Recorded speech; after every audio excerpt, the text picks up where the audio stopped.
What's up, everybody? It's Chad. Welcome back to the Easy Astro Images channel. It's been a very long time, and with a good reason. Been doing, of course, other thing in my other hobbies, the RC genres and stuff. And the biggest thing is that I sold my Astro setup.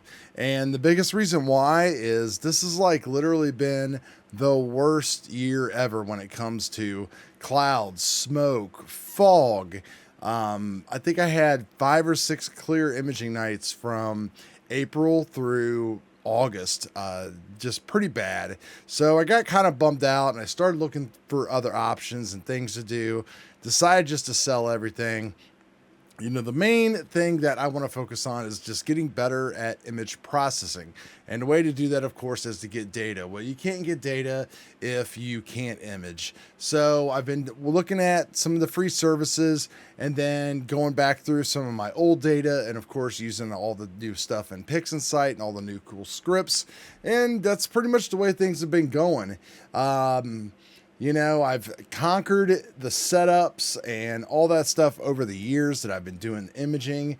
And, you know, the one thing we just can't beat is clouds, unfortunately. So I've been playing around with the two different things, Telescope Live and Itelescope. And I haven't actually fully committed to a paid type of imaging session yet. So let's just kind of start with Itelescope and what I've been doing with that. So they've got a few different plans that you can subscribe to. And really, all I'm going to talk about is just the basic stuff that I've been doing with it right now. Every month, the cool thing that you do is depending upon whether you pay $20 a month, $40 a month, $90 a month, or up to $1,000 a month, you can see that you get data sets. Full disclosure, I'm just signed up here to the $40 a month plan. So this month's images, which I have other images that I have actually got, is M8 and also the Veil. And you can see that you get bigger mosaics and all that kind of stuff. And going from like a $20 plan a month to $30 plan, you're like doubling the exposure time that you get, which is $40 so far for me has worked out great just because you're getting just the absolute best clean data that you can get. Now, of course, I'm not in this to like submit these for APODs and notoriety and all this other stuff. I'm more about just kind of teach this stuff and reach out to you guys. I know some of the bigger people frown upon this kind of stuff because they see it as like cheating, I guess, if you're using other people's equipment and you don't have access or financial resources to do that stuff, and then you get an APOD. I don't really know how it all works and don't really care. And I'm sure a lot of you don't either. You just want cool images, good data sets and stuff to like play around with. And that's pretty much what I've been doing. Now they do have, of course, with these plans, you get different kind of offers and pricing and stuff like that that's built into it. They've got 2 free telescopes that you can actually use. The biggest thing is like the way this thing works is you have to go into like a planning tool and you have to like reserve time and plan out your session ahead of time and everything else, which is great. The problem is that the free telescopes cannot be reserved. You have to like stay up all night long, and depending upon where they are in the country or the world, you know, you have to basically get in line, and then you're limited to as far as how many minutes you can use those, and then how many times you have to, how much minutes you have to wait before you can actually use it again.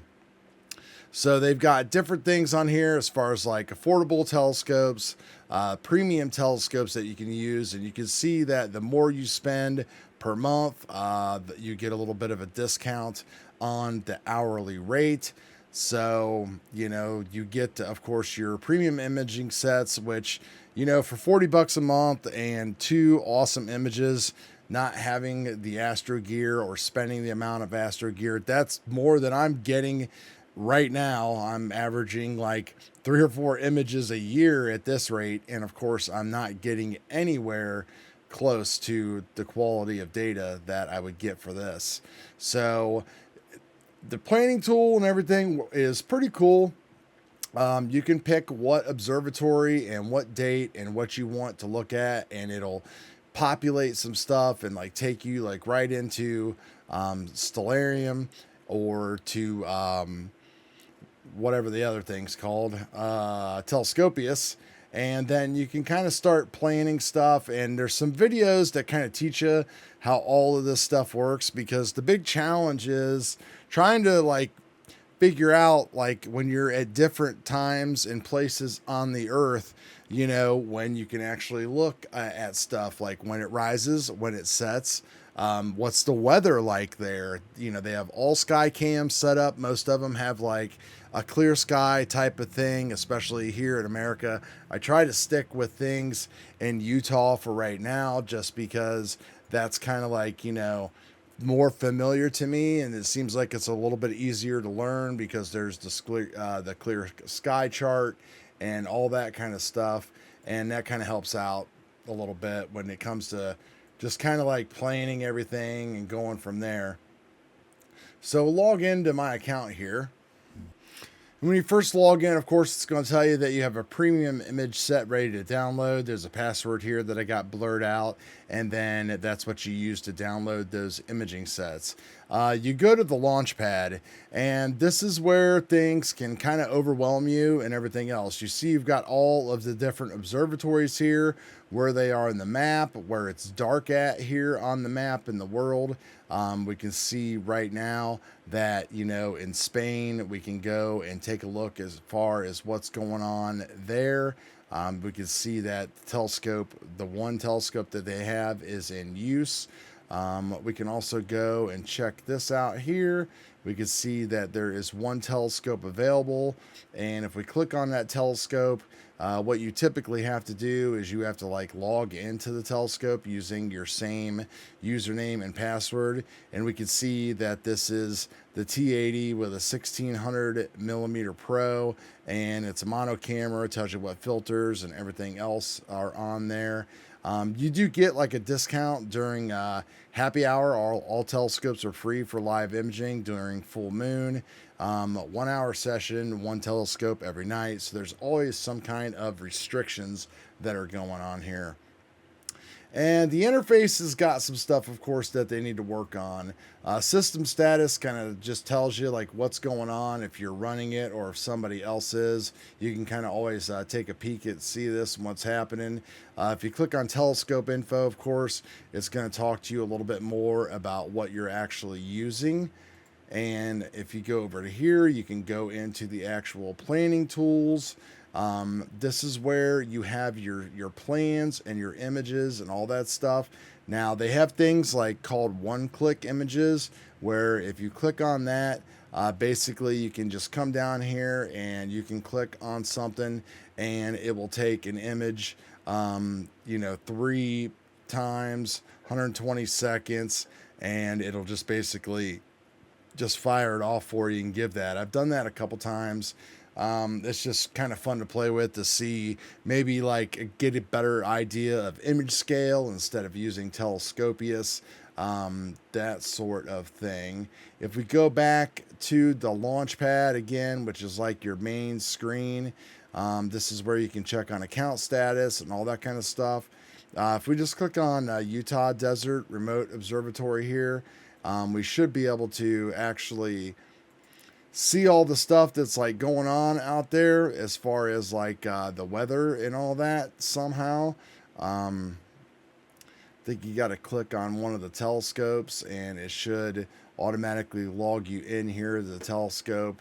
And then, yeah, you can go down through here, of course, and you can check things like the weather data, and then that'll bring up this. And let's say we want to see what the weather's going to be like tonight in Utah. It should bring up the weather report, clear sky chart, and all that kind of stuff. So we can see that there's going to be cloud cover and all that. And this is kind of like why I like using the Utah, just because it's a little bit more familiar to what we used before, all the different things. And you can see that there's sky cam here, there's the radar, temperatures, all that kind of stuff. Got multiple sky cams, indoor cam of all the different scopes and everything. So really super cool as far as just seeing how all that stuff works out. You can just go ahead and click on the all sky camera and take a look at the sky and see what's going on out there. You can see just nothing but horizon to horizon out there, completely flat and beautiful. And there's some support for them. Support's been pretty good. From what I gather, this is ran from some European guys, possibly. The correspondence on them that they get you back is pretty good. You know, it's kind of hard to like weed through for a beginner, quite honestly. You know, there's things that are not disclosed right up front, like when it comes to talking about like it says free telescopes, but I kept wondering why I would make a reservation and thought that I was using a free telescope and then I would never get anything, and I had to reach out to them and find out why. And of course, then they explained it to me that you can't reserve time on a free telescope. You got to use it while it's live and while it is available. So that was kind of a drag. The cat obviously is super interested in all this stuff. Get down. Get down. Get down. Get down. Now, one of the hardest things to honestly figure out with this is just pricing. Like, you know, you don't know how much data you really need. You don't know how long you need to shoot or anything else. So it would be nice if you could, as a member, no matter how much you sign up with, kind of have like a get started, you know, Zoom meeting or something, just kind of like explain to you to like how to go ahead and set up and like be successful maybe for your first image. They've got some videos on there, but honestly, like 90% of the video is how to process one-click images or free data inside of Astro Pixel processor. So there is definitely some annoying things when it comes to that kind of stuff. Now, one of these days I will commit to this. I'll make an actual plan, and then I'll start the plan, and I'll just kind of see how things go, because you can always, you save your plans, of course, just like you would on like your own stuff, and you can always come back to it. So you can shoot more data if you think you need it. You can change different things. You can shoot different filters, depending upon what camera and telescope you use. You know, the problem is, of course, is like, you need to get aligned with everybody else. And once you figure out like what telescope you want to use, you know, then you have to get into like that whole deal. If you go and look here at their booking system, this is kind of like what you have right here. You can see that like since the moon is like almost full tonight, that there's not very many people that have said that they want to like take advantage of the imaging. And of course, you know, it looks like it's not going to be a very good night down here in Utah, so we wouldn't really want to reserve and waste our time trying to shoot, you know, full moon with clouds. Kind of a bummer, but this is kind of like the reservation screen here. So you make a reservation, and then you go in here and you make a plan. And then once you make a plan, then basically what you do is you go and log into said telescope, and then you can click on make a reservation, or you can actually click on run a saved plan. And this is when you can do this when the telescope's wide open, and you can go ahead and use it. Or again, you create an actual plan, and it always kind of like confuses me like where it's actually at. Like Itelescope planning tool, I don't want that. I want to just try to figure out like, hey, I want to set up to take a picture of X, and I want to do this, this, and this. Like, how do I do that? Deep sky imaging, there you go. So if you click on deep sky objects over here, this is where you do all that kind of stuff is, and you can basically put in what you want. It's got to automatically look up stuff, and then you just tell it what you want to do. And all of this stuff, of course, will add up to your billing. Like if you want to repeat, if you want to dither, you know, dithering, of course, will cost you money because it's, you know, taking time. And then you've got all these other things down here that you can kind of click to like save time, and then other things that you can do that will, you know, make it easier for you to come back and add data to the image as far as like plate solving, guiding, just really different stuff. So you can see there's a lot there, and I'm trying to weed myself through it and figure out how to do it. And when I finally am competent enough, you know, I'll come to you guys and let you know and record this and show you how you actually can make a session and how successful it is. Now, when it comes to the one-click images, or the premium image sets, you know, that's really what I'm all about with this right now. So you can see here's M8, and if you look at like their version of it, they obviously, of course, have a way better looking version of it than I do. I'm not going to try to dig it out or whatever, but you know, having just this much data, you can see just how clean the data is. And, you know, you get like in this, for example, we've got 6 luminance, red, green, and blue. We don't have any narrowband filters or anything to play with. So you really don't get into that until you pay for some of the more advanced plans. But this is just me just kind of messing around here in 10-15 minutes in PIXINSIGHT with this. Just trying to get used to all these new processes and things that have kind of changed with the PIXINSIGHT update that I'm not 100% square on yet. And this is where I'm at with it right now. So, you know, it's pretty cool. It's all about learning. You know, I just kind of went through, and I've never processed an RGB image before. And it was like, okay, well, I need to pull all my stars out, because if I just put them together, the stars look horrible. And then I threw the luminous stars in here.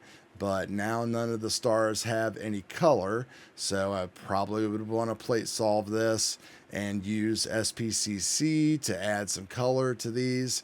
And it usually tells you, I think, what kind of actual filters that there are, so that way you can get all of that stuff correct in there. So for now, that's really about it. I mean, it's a definite bummer that I got rid of all my stuff, but like when you can't use it, and that's a lot of money just sitting there in the driveway or the garage, and that's just where we're at right now. Maybe one of these days I'll be big baller and I can have a telescope sitting out there. Maybe we'll move somewhere out there or something. But until then, we're going to keep dabbling with this. And I think I'm going to try Telescope Live again versus Itelescope. They had a lot more pre-made images for you. The problem is that I've noticed with them is that their images, the quality of them were definitely nowhere near as good as these curated image sets that you get. So they were, you know, way cheap. You can get like almost every image that they have for nearly nothing, especially included with a basic plan. They're like a few bucks, but again, like the quality of them when I was playing with them was kind of so-so, but maybe that's changed a little bit, and we'll revisit that again and see how that goes. So that's it, guys. Let me know what you think. Appreciate you all. Peace.